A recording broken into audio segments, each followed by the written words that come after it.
What's camshaft for C11? How to know if the camshaft is already timing? Like this. Turn.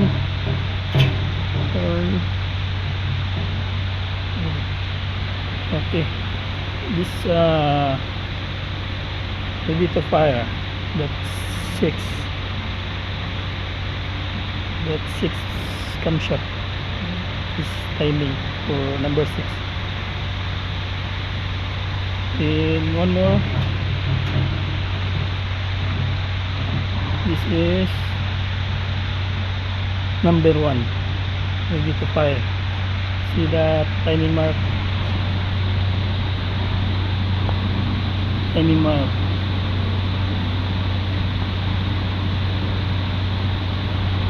Okay.